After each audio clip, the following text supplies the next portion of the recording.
저는 선교단체식 제자 훈련을 예전에 받았는데요. 저를 훈련시켰던 리더가 굉장히 강하게 훈련을 시켰습니다. 그래서 30명을 전도하지 않으면 저녁에 밥을 안 줬어요. 제가 거의 전도 기계가 되어서 매일 전도하러 다녔습니다. 말씀도 열심히 보고 큐티도 열심히 하고 암송도 열심히 하고 했는데 문제는 삶이 안 바뀌는 거예요. 약간 교만해지면서 독해진다고 그럴까요? 그러니까 저만 그런 게 아니라 저에게 훈련받았던 사람들도 다 그런 거예요.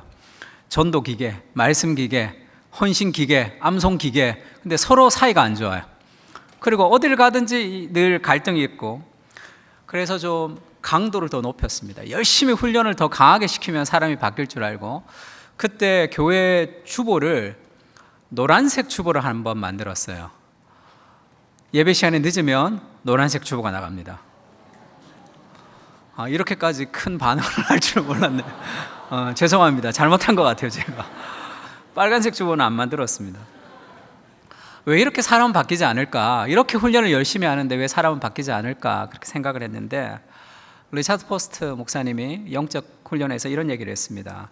사람은 훈련으로 변화되지 않는다.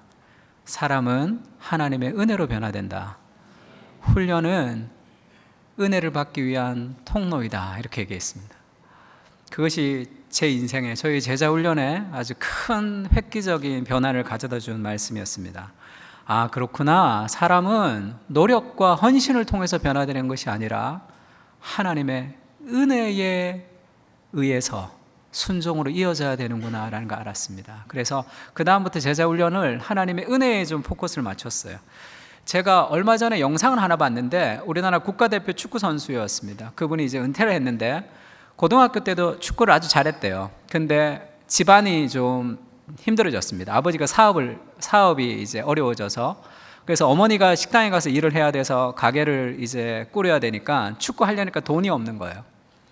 2살 위에 형님이 배를 타러 가서 그 돈을 가지고 축구를 했다 그러더라고요. 그래서 어린 나이에 놀고 싶지 않았겠습니까? 자기가 정말 열심히 훈련했는데 자기 형님 생각하면 내가 축구를 열심히 안 할 수 없었다, 그런 얘기를 하더라고요. 저는 신앙도 이와 비슷하다고 생각합니다. 나의 노력이 아니라 하나님의 사랑, 그리스도의 사랑이 우리를 강권하신다는 말씀이 있죠. 강권한다는 것은 우리를 계속 지지해 준다는 거죠. 그러니까 하나님의 은혜가 우리를 변화시키는 그런 본문, 그것을 가장 잘 드러내 보여주는 본문이 오늘 요나서 아닌가 이렇게 생각합니다. 특히 요나서는 하나님의 사랑을 잘 보여주는데요, 끝없이 하나님을 떠나서 배신하는 그 요나를 더 큰 사랑으로, 압도하는 사랑으로 회복시키는 하나님의 사랑이 잘 드러나 있습니다. 오늘 요나서 1장 1절은 이렇게 시작합니다. 여호와의 말씀이 아미떼의 아들 요나에게 임하니라. 이르시되 너는 일어나 저 큰 성읍 니느웨로 가서 그것을 향하여 외치라. 그 악독이 내 앞에 상달되었음이니라 하시니라. 하나님이 요나에게 말씀하셨어요. 선지자를 부르셨죠. 너는 저 큰 성읍 니느웨로 가서 하나님의 말씀을 전하라, 이렇게 얘기했습니다. 그럼 당연히 우리가 생각하는 것은 하나님의 말씀을 선지자가 받았으니까 가서 순종하면 되죠. 그런데 요나는 조금 다른 행동을 합니다. 1장 3절입니다. 우리 같이 한번 읽을까요? 그러나 요나가, 시작.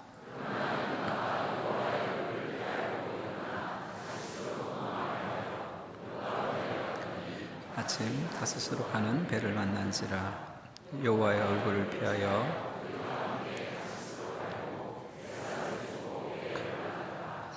하나님이 말씀하셨으니까 그리고 요나는 그래야 되는데 그러나 요나는 그렇게 얘기합니다. 그리고 하나님이 니느웨로 가라 이렇게 얘기했는데 반대쪽 스페인 가까이 있는 다시스로 도망을 가버렸습니다. 하나님의 말씀이 자신의 생각과 부딪혔어요. 자신의 생각이 더 옳다 주장하고 지금 불순종하는 모습을 보여주고 있습니다. 그러니까 요나가 원래 이런 사람이었나, 요나가 원래부터 이렇게 불순종하는 사람이었냐 하면 그렇지가 않습니다. 요나의 과거 이력을 보면 이런 말씀이 있습니다. 열왕기하 14장 25절인데요 이스라엘의 하나님 여호와께서 그의 종 가드 헤벨 아미떼의 아들 선지자 요나를 통하여 하신 말씀과 같이 여로보암이 이스라엘 영토를 회복하되 하맛 어귀에서부터 아라바 바다까지 하였으니 여로보암 시대에 이스라엘의 영토를 회복한 적이 있습니다. 하맛 어귀에서 아라바 바다라는 것은 할라에서 백두까지 그런 뜻이에요. 그러니까 솔로몬 시대의 영토를 거의 다 한번 회복한 적이 있습니다. 그것을 선포했던 선지자 요나라는 거죠. 요나가 하나님 말씀을 잘 선포해서 이스라엘이 회복한 그런 이력이 있었습니다. 근데 지금은 불순종하죠. 이스라엘에게 좋은 것, 영토가 회복되는 것은 순종해서 얘기하지만 니느웨로 가라는 것은 불순종하는, 선택적으로 순종하는 거죠. 나한테 유리한 것은 순종하고 나한테 불리한 것은 불순종하는 모습을 보여주고 있습니다. 왜 그러냐 하면 이스라엘이 회복되는 것은 좋은 일이지만 니느웨가 회개하는 것은 이스라엘에게는 좋지 않았던 일이거든요. 요나는 니느웨는 멸망해야 된다 생각했습니다. 공의로운 하나님이 어떻게 니느웨에게 자비를 베풀어 줄 수 있을까? 그 공의와 하나님의 자비에 대해서 그가 이해하지 못했던 거죠. 그래서 하나님을 거부하고 불순종을 선택했습니다. 오늘날의 문화적 내러티브에 대해서, 오늘날의 영성에 대해서 팀 켈러 목사님이 그런 얘기를 한번 한 적이 있습니다. 오늘날의 기독교의 영성은 하나님을 경험하고 싶다, 그리고 하나님을 만나고 싶다, 하나님에게 은혜를 누리고 싶다, 그런데 내 마음대로 살고 싶다, 이것이 오늘날의 영성의 특징이다, 이런 얘기를 했습니다. 한마디로 얘기하면 은혜를 받고 싶지만 순종하고 싶지는 않아. 요즘 그런 말 많이 유행하죠. 죽고 싶지만 떡볶이는 먹고 싶어. 그렇게 은혜는 받고 싶지만 순종하고 싶지 않은, 은혜 받는 것은 좀 쉬운 일이지만 순종은 좀 어려운 일이죠. 그래서 꺼리는 경우가 많습니다. 요나같이요.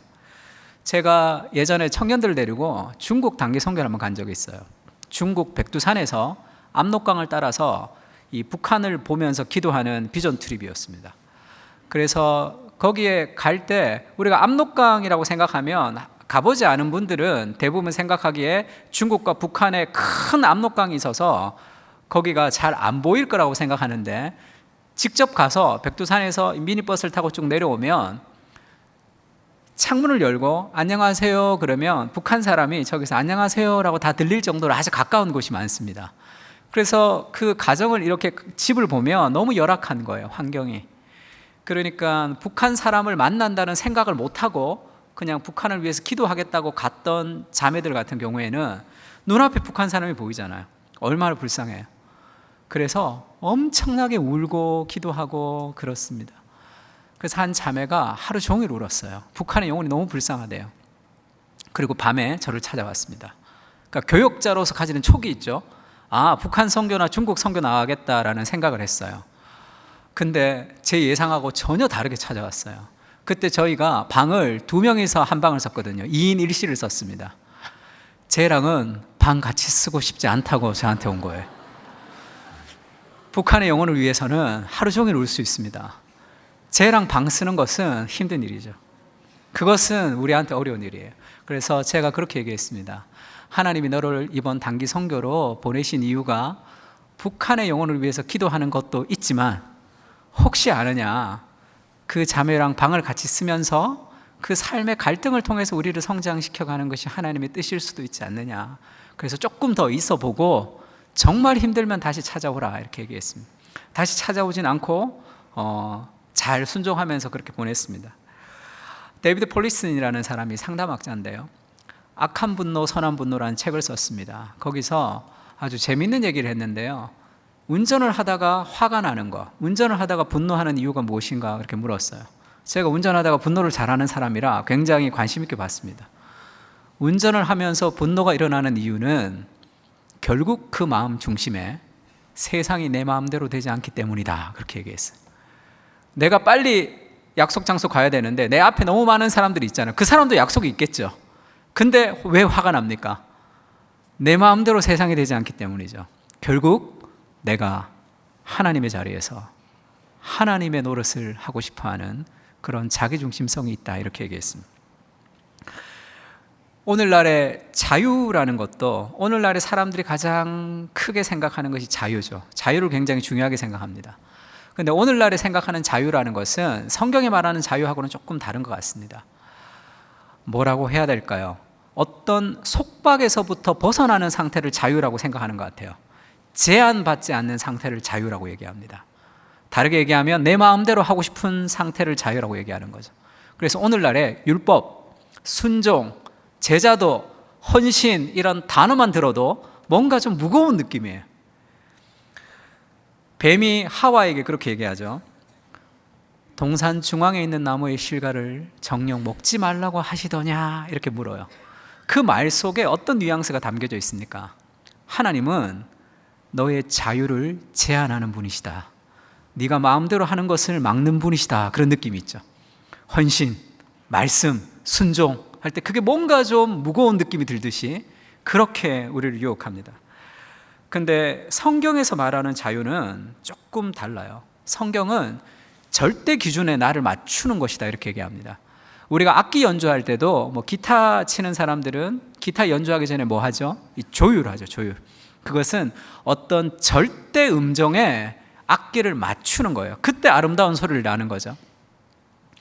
오케스트라도 마찬가지입니다. 이 큰 오케스트라의 악기가 하나의 소리를 내려면 뭐 오보에나 제일 바이올린 같은 그 절대 음에 모두가 맞춰야 되는 거죠. 그때 하모니가 날 수 있어요. 내가 원하는 상태, 내가 마음대로 하는 상태가 자유가 아니라 참된 자유는 어떤 절대 기준에 나를 맞추는 겁니다. 그래서 예수님께서 그렇게 말씀하셨죠. 너희가 진리를 알게 될 것인데 그 진리가 너희를 자유롭게 할 것이다. 하나님의 뜻과 내 뜻이 부딪힐 때, 하나님의 뜻에 우리를 순종하는 삶을 살아갈 때 그것이 정말 자유가 있는 것이다. 정말 자유가 거기 있다. 성경은 그렇게 얘기합니다. 그러나 오늘 요나처럼 하나님의 뜻과 자기의 뜻이 충돌할 때 자기의 뜻을 따라 선택하는 경우가 많죠. 요나의 마음을 조금 더 들여다보면 그냥 단순히 기분이 나빠서가 아니라 하나님의 말씀에 불순종할 때는 그 마음 깊은 곳에 하나님의 말씀보다 더 사랑하는 대상이 있기 때문에 그럴 때가 많습니다. 우리가 막 갑자기 인기응변으로 거짓말을 할 때가 있죠. 저만 합니까?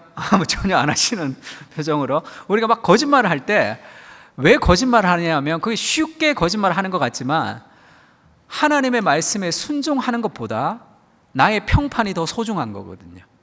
그러면 하나님 말씀에 불순종하면서 자신의 평판, 자신의 자존심을 지킬 때가 있습니다. 결국 말씀에 불순종한다는 것은 하나님의 말씀보다 더 사랑하는 대상이 있다는 거죠. 그것을 성경에서는 우상숭배다 그렇게 얘기합니다. 이게 좋은 것일 수도 있겠죠.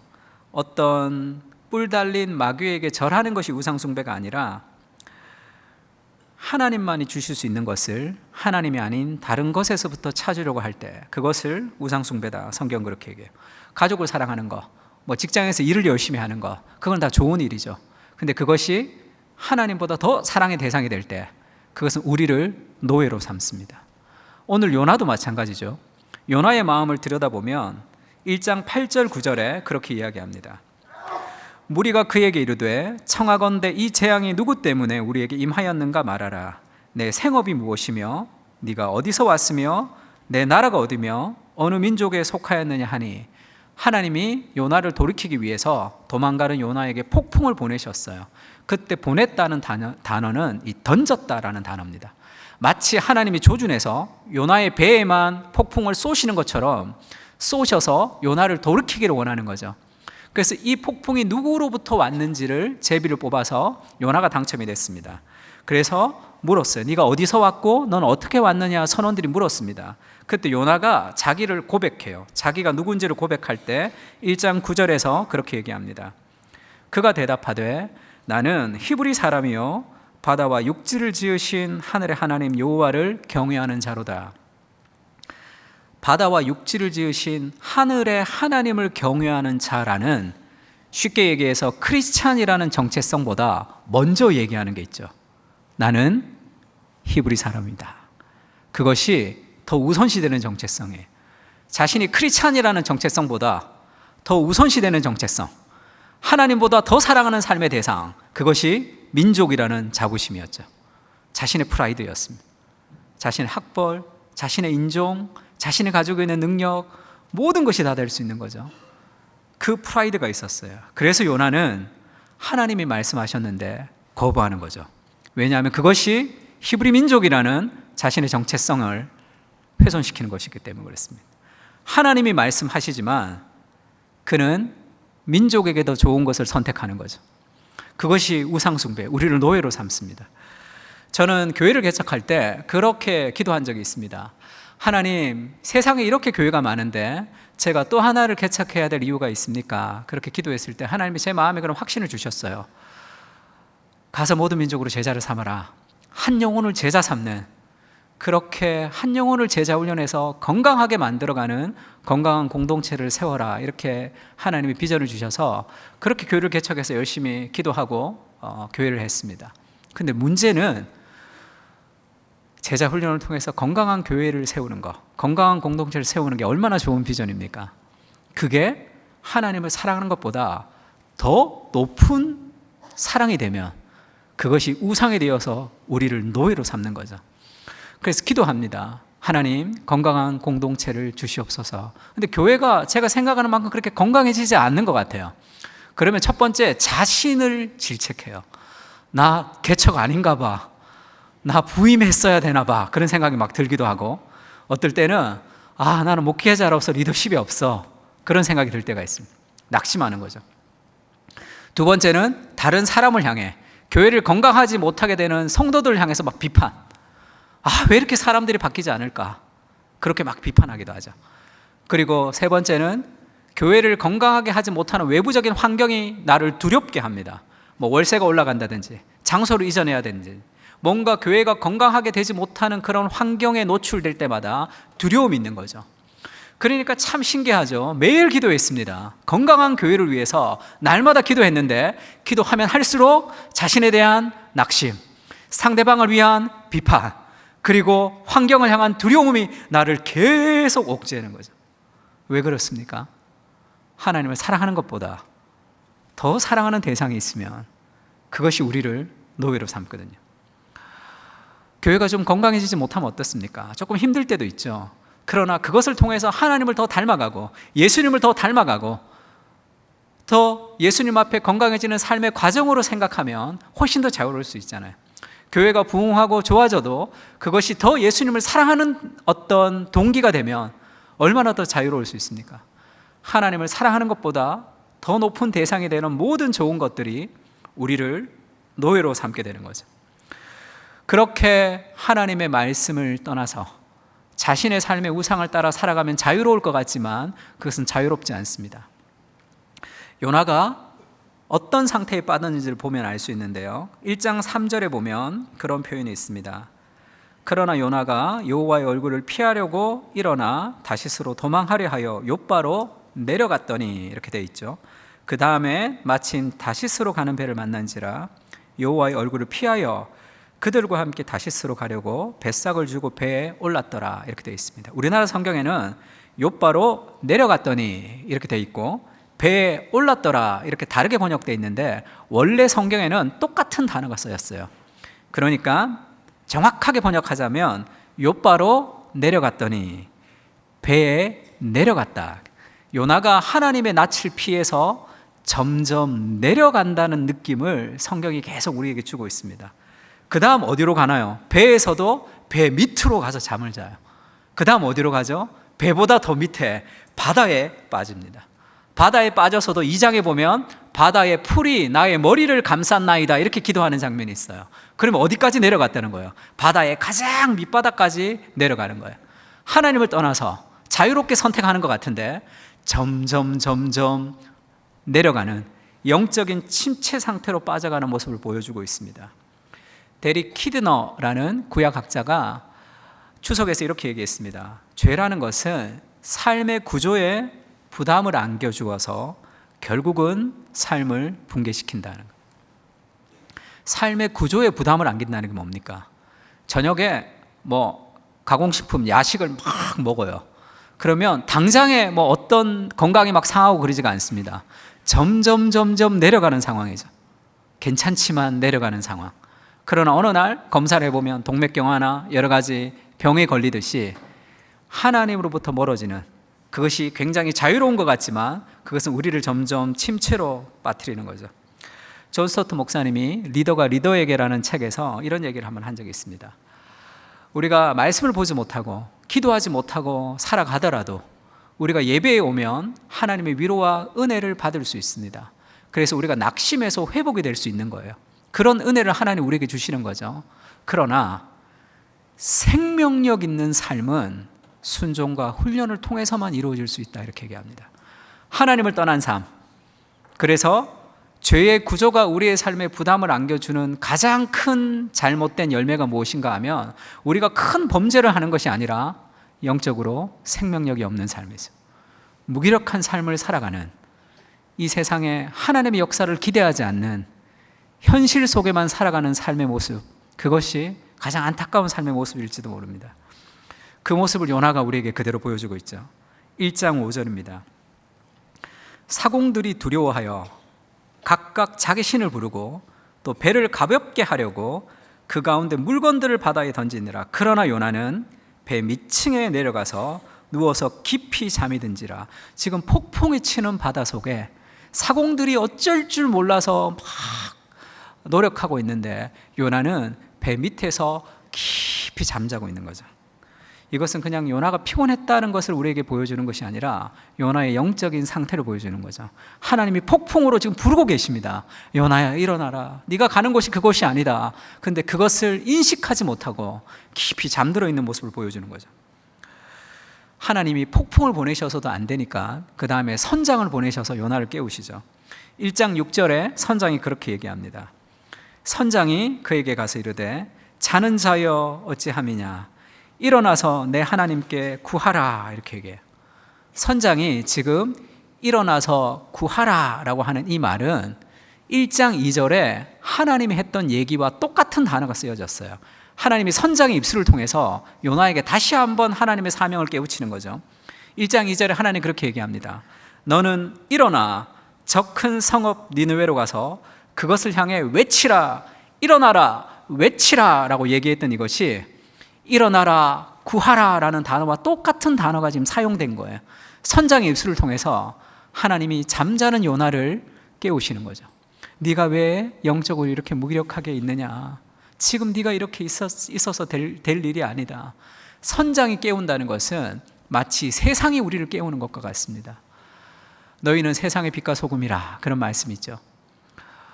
크리스찬들이 하지 말아야 될 말 중에 한 가지가 있다면 세상에 왜 이렇게 더러워, 세상에 왜 이렇게 어두워, 세상에 왜 이렇게 썩었어 라는 말을 크리스찬들이 해서는 안 된다는 얘기를 제가 한번 들은 적이 있어요.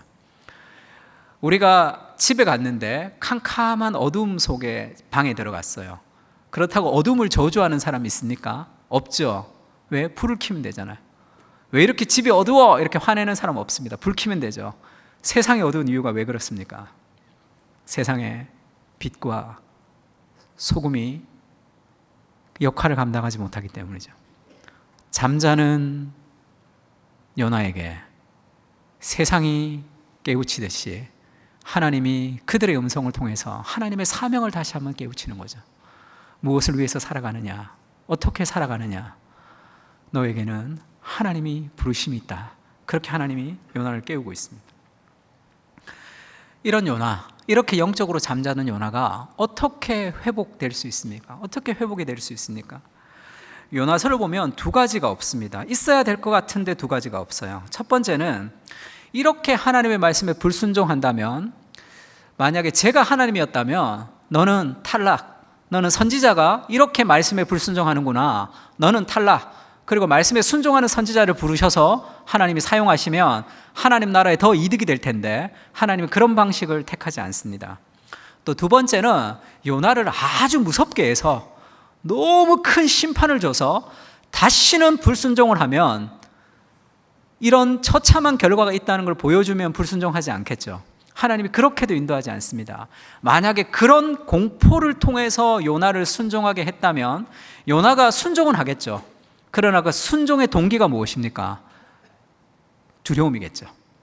하나님이 그렇게 요나를 인도하지 않고 압도하는 하나님의 사랑으로 끝까지 하나님을 거부하며 가는 요나를 포기하지 않는 하나님의 사랑으로 추적하셔서 요나를 회복시키는 겁니다.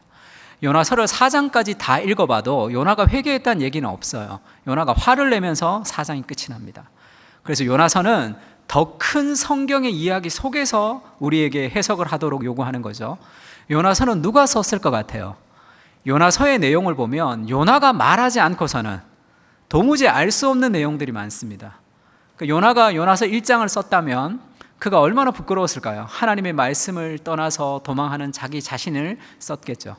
그리고 얼마나 감사했을까요? 그런 나를 포기하지 않는 사랑으로 찾아오셔서 이렇게 자신의 부끄러움을 통해서 하나님의 사랑을 세상에 알리는 선지자로 하나님이 사용해 주시는 거잖아요. 이 요나서를 해석하는 더 큰 의미는 우리가 예수 그리스도를 통해서 이해할 수 있는데요. 마가복음 4장 37절에서 39절은 이런 말씀이 있습니다. 요나와 비슷하게 폭풍이 치는 바다에 잠을 잤던 또 한 사람이 등장한단 말이에요. 큰 광풍이 일어났습니다. 물결이 배에 부딪혀 들어와 배에 가득하게 되었더라. 예수께서는 고물에서 베개를 베고 주무시더니 지금 요나서에서 말하는 단어와 예수님이 쓰였던 단어, 비슷한 단어가 굉장히 많습니다.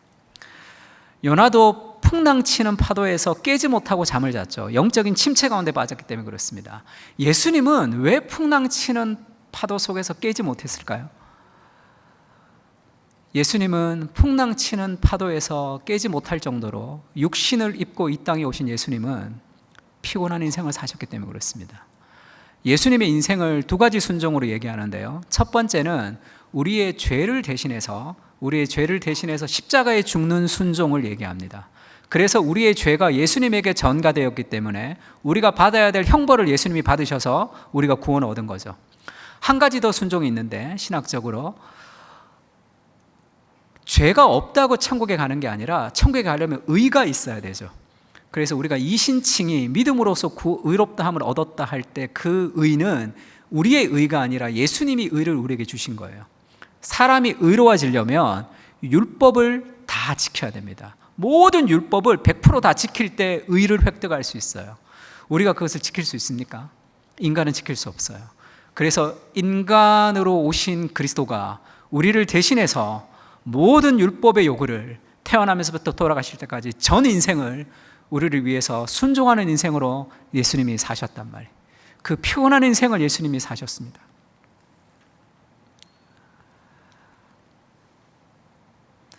갈라디아서에는 이런 말씀이 있어요. 때가 참에 하나님께서 아들을 여자에게 보내셨는데 율법 아래 태어나게 하신 것은 율법 아래에 있는 사람들을 속량하기 위해서다. 예수님을 율법 아래에 태어나게 하셨다는 것은 율법을 지키도록 태어나게 했다는 뜻입니다. 예수님의 공생애를 시작할 때 세례를 받으시죠. 좀 이상하지 않나요? 세례는 누가 받습니까? 죄인이 죄를 씻는 게 세례죠. 예수님은 죄가 있습니까? 죄가 없으신 예수님이 왜 세례를 받아야 되죠? 그것은 예수님의 죄를 씻기 위해서 세례를 받는 것이 아니라 우리를 대신했던 세례입니다. 불순종했던 요나가 하나님에게 버림을 받지 않은 이유가 무엇입니까? 온 율법에 다 순종하셨던 예수 그리스도께서 하나님의 버림을 요나 대신 받으셨기 때문에 그렇죠. 불순종하는 우리를 끝없는 사랑으로 사랑하시는 하나님의 사랑의 근거는 무엇입니까? 모든 율법에 순종하셨던 가장 사랑스러운 자신의 아들이 우리를 대신해서 하나님께 버림을 받았기 때문에 우리는 영원히 하나님께 버림을 받지 않는 하나님의 자녀가 되었습니다. 예수님이 겟세마네에서 이렇게 기도하시죠. 아버지여 나의 원대로 마시고 아버지의 원대로 하옵소서. 요나와 너무나 다른 삶의 모습을 보여주고 있습니다. 내 뜻과 하나님의 뜻이 충돌했을 때, 내가 힘든 것을 순종하지 않고 자신이 원하는 것을 선택했던 요나와 자신의 뜻과 아버지의 뜻이 순종했을 때 아버지의 뜻을 순종하셨던 예수 그리스도의 모습이 있습니다. 예수님은 어떻게 순종할 수 있었을까요? 하나님을 향한 사랑과 우리를 향한 사랑 때문이었겠죠. 제가 아는 어떤 분이 아들이 어린 시절에 어려운 병에 걸렸던 얘기를 좀 한 적이 있습니다. 그래서 어린 시절에 병원을 그렇게 자주 갔대요. 근데 이제 갑자기 힘들어지면 응급실에 자주 내려갔습니다. 그 응급실에 내려갈 때 아이가 어리니까 아빠 살려줘 이렇게 얘기를 막 했대요. 아빠가 할 수 있는 게 아무것도 없잖아요. 자기의 자녀는 응급실에 있는데 아빠 살려달라고 그렇게 얘기를 하는데 할 수 있는 게 없잖아요. 그때 기도하면서 그런 생각이 좀 드셨다 그러더라고요. 아, 예수님은 참 좋으셨겠다. 자녀를 위해서 대신 죽어줄 수 있어서. 그것이 순종의 동기죠. 예수님의 순종에는 사랑이 있습니다. 하나님의 말씀에 순종하는 것도 마찬가지죠. 순종은 사랑하는 만큼 순종할 수 있는 거죠. 사랑이라는 것은 희생의 깊이만큼 사랑할 수 있습니다. 요한복음 16장 21절에 예수님이 그리스도의 십자가를 이렇게 표현한 적이 있습니다.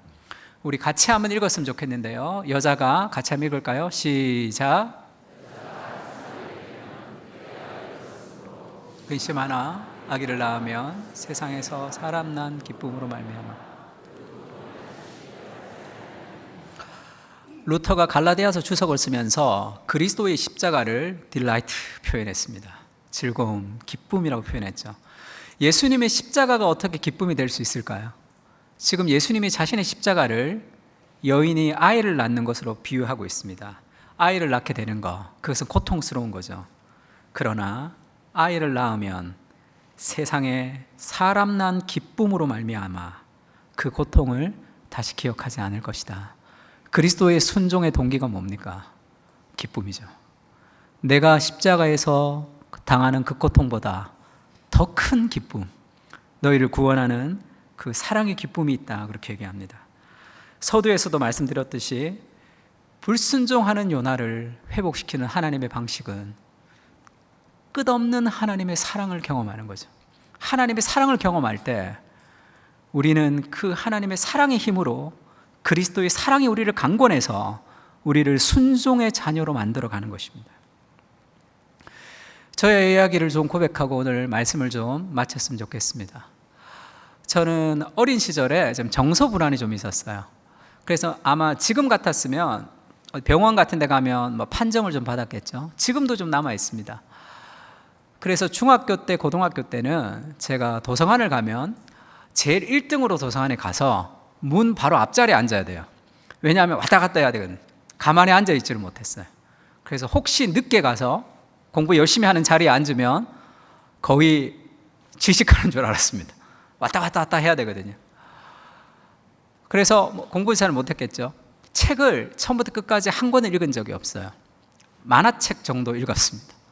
책을 못 읽고 있었는데 고등학교 3학년 때, 제가 고등학교 3학년 때는 시험을 칠 때 대학을 지원하고 시험을 쳤습니다. 어느 과를 지원하고 시험을 쳤어요. 그래서 교무실에 가면 그 시험 기간에 부모님 모시고 와서 선생님 저 이 과를 가고 싶어요. 넌 안 된다 해서 계속 싸우고 울고 그런 이 풍경이 펼쳐졌습니다. 저희 담임선생님이 저한테 너는 부모님 모시고 오지 마라 그러더라고요. 그래서 그냥 갔더니 너는 전국 어디에도 갈 곳이 없으니까 그냥 아무 때나 써준다 그러더라고요. 그때 정신을 못 차리고 좋아했습니다. 저는 또 저희 친구들도 좋아했어요. 부모님 데리고 와서 계속 울어야 되는데 너는 좋겠다 그랬어요. 재수했습니다. 재수한다고 성적이 올라가나요? 군대를 갔어요. 그래서 제대를 했더니 24살이었습니다. 24살에 제가 제대를 했더니 저희 여자 동기들이 대학을 졸업하고 유학을 준비하더라고요. 제 인생을 생각하니까 너무 암울한 거예요. 근데 더 암울한 것은 잘하는 게 하나도 없었습니다. 잘하는 게 하나라도 있었으면 뭐라도 했을 텐데 잘하는 게 하나도 없었어요. 그래서 주유소 아르바이트를 시작했는데 그것도 못했어요. 제가 아르바이트 할 때는 지금 이 주유 뚜껑을 열고 캡을 열고 지금은 달려있죠. 주유를 넣고 그냥 닫으면 되는데 제가 아르바이트 할 때는 이 주유를 열면 이게 빼놨다가 주유를 하고 이게 다시 넣어줬어야 됐어요. 그걸 늘 까먹는 거예요. 그냥 보내는 거예요. 어떤 트럭 운전하는 아저씨가 화가 나서 왔더라고요. 당신 지금 내 양말이 왜 한쪽밖에 없는 줄 알아? 그렇게 화를 내시더라고요. 자기 양말 한쪽밖에 없는 걸 내가 어떻게 압니까? 내가 어떻게 알아요? 그랬더니 이유인 즉슨 기름이 막 새니까 그 양말 한쪽을 벗어서 거기를 막아서 왔다는 거예요. 지금 생각하니까 그분이 참 문학적이죠. 내 양말이 왜 한쪽밖에 없는 줄 알아? 그거 어떻게 알아요 내가? 그리고 이 물통을 이렇게 정수기에 이렇게 들어서 이렇게 꽂아서 물을 먹는 시스템이었는데 그걸 늘 제가 쏟았던 거예요.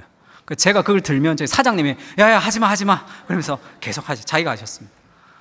그럼 늘 저한테 그렇게 얘기하셨어요. 저희 주유소 사장님이 교회 집사님이셨는데 야 너는 군대까지 갔다 와서 이렇게 잘하는 게 하나도 없냐, 늘 그런 얘기 하셨어요.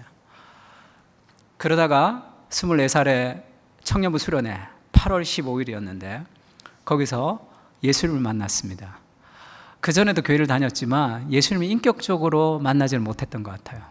그날 예수님을 딱 만나니까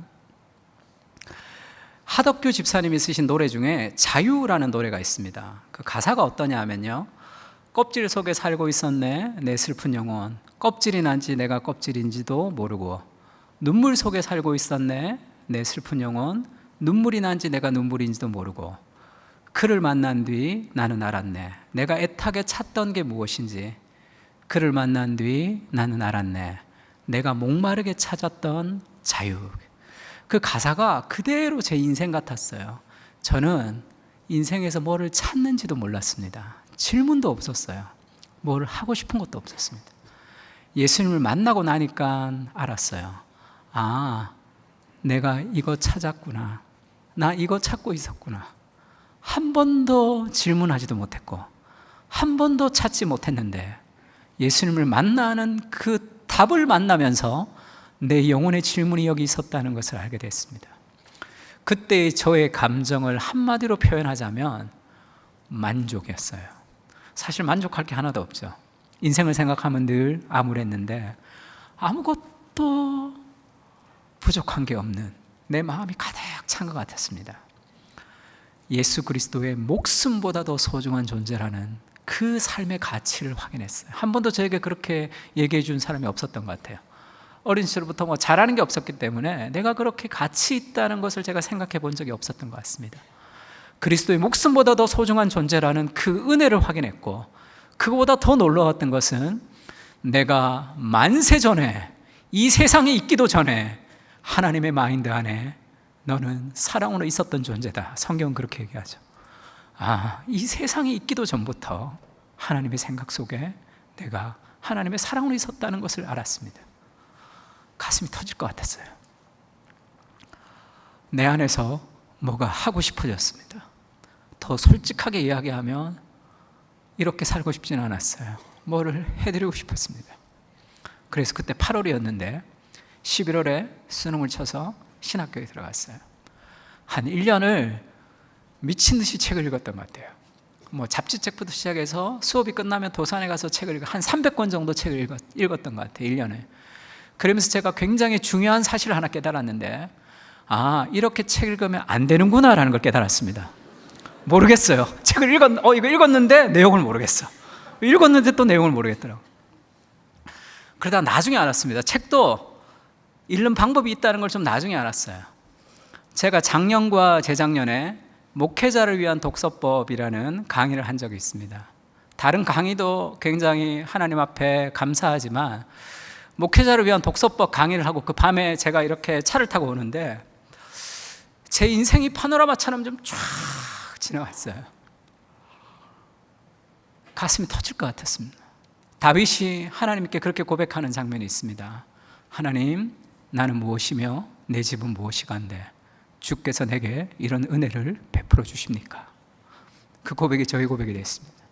하나님, 나는 무엇이며 내 집은 무엇이간데 주께서 이런 은혜를 내게 베풀어 주십니까? 그렇게 고백을 했습니다. 세상은 너 부족해 그렇게 얘기하죠. 넌 결핍이 있어, 더 열심히 살아야 돼, 그렇게 우리를 질책합니다. 그러나 성경은 도망간 요나를 끝없이 찾아오시는 어마어마한 하나님의 압도하는 사랑을 부어주시면서 그 만족으로 우리를 시작하게 하는 거죠. 사도 바울도 이렇게 고백했습니다. 고린도전서 15장 10절입니다. 우리 같이 한번 읽었으면 좋겠는데요. 그러나 같이 한번 읽을까요? 시작.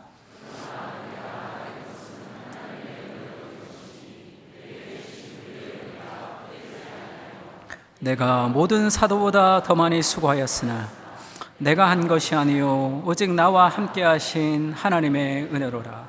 바울이 그렇게 얘기합니다. 나는 모든 사도보다 더 많이 수고했다. 내가 다른 사도보다 더 많이 일했다. 이렇게 얘기해요. 왜죠? 내가 뒤늦게 사도가 되어서 빨리 따라잡으려고 그렇게 얘기하지 않습니다. 내가 부족하니까 더 열심히 해야지 이렇게도 얘기하지 않죠. 내가 다른 사도보다 더 많이 수고했으나 이것을 한 것은 내가 아니요 하나님의 은혜로다. 부족이 우리를 이끌어가는 것이 아니라 만족이 이끌어가는 거죠. 야, 이런 나를 살아가시는 요나가, 요나서 4장까지 화를 내는 요나가 요나서를 썼다고 했을 때 얼마나 감사했을까요? 자신의 부끄러운 고백을 통해서 이런 나를 통해 일하시는 하나님의 위대한 사랑을 우리에게 역설적으로 보여주시는 거죠. 그러면서 우리한테 얘기합니다. 이런 나를 선지자로 택하서 일하시는 그 하나님의 사랑이 모든 사람들이 다 하나님의 사람으로, 포기하지 않는 사랑으로 하나님 우리를 사랑하신다는 걸 보여주는 거죠. C.S. 루이스가 자신이 회심하고 나서 자신의 회심을 영국의 시인인 프랜시스 톰슨의 시의 제목을 가지고 그렇게 표현했습니다. 천국의 사냥개, 이렇게 표현했어요. 끝없이 하나님을 떠나서 살아가고 싶어하는 자신을 천국의 사냥가가 되어서 끝까지 쫓아오시는 하나님의 사랑을 얘기하고 있습니다. 존 스토트도 내가 왜 그리스도인이 되었는가라는 책에서 시편 23편에 나오는 여호와의 선하심과 인자하심이 정녕 나를 따르리니 라는 그 따른다라는 단어를 하나님이 추적하신다, 그렇게 해석을 했습니다. 그러면서 그렇게 고백을 해요. 너무나 자비롭고 무자비한 추적이다, 이렇게 얘기했습니다. 왜 너무나 자비롭죠? 연약한 인생을 없다 하지 아니하시고 끝없는 사랑으로 우리를 사랑하시는 그 하나님의 크심의 자비로움. 왜 또 무자비한 추적입니까? 하나님의 사랑은 포기하지 않습니다. 하나님 우리를 구원하셨습니다. 예수 그리스도의 목숨을 버리셔서 우리를 구원하셨어요. 우리의 인생은 이대로 끝나지 않습니다. 너희 안에 착한 일을 시작하신 이가 그리스도 예수의 날까지 이루실 줄을 우리가 확신하노라. 그 확신이 우리에게 있어야 되는 것이죠. 영적으로 침체되어 있습니까? 괜찮습니다. 우리를 부르시는 하나님의 사랑, 그리스도의 십자가의 목숨보다 더 귀한 그리스도의 사랑이 이미 우리 안에 있는 거죠. 그 사랑을 기억하면서 하나님의 말씀에 즐겁게 순종하는 그런 그리스도의 제자들이 다 되었으면 좋겠습니다. 같이 한번 기도하겠습니다. 하나님, 늘 연약한 우리를 없다 하지 아니하시고 끝없는 사랑으로 추적하시는 하나님의 사랑을 감당할 수가 없습니다. 주님, 나는 무엇이며 내 집은 무엇이간데 주께서 이런 은혜를 우리에게 베풀어 주십니까? 그리스도의 목숨보다 더 소중한 존재라고 우리에게 말씀하시는 하나님, 그 사랑을 기억하며 살아갈 수 있게 주님 도와주시고 그 사랑 안에서 순종하는 은혜를 우리에게 허락하여 주시옵소서. 축복하고 모든 말씀을 우리를 사랑으로 추적하시는 예수 그리스도 이름으로 기도합니다. 아멘.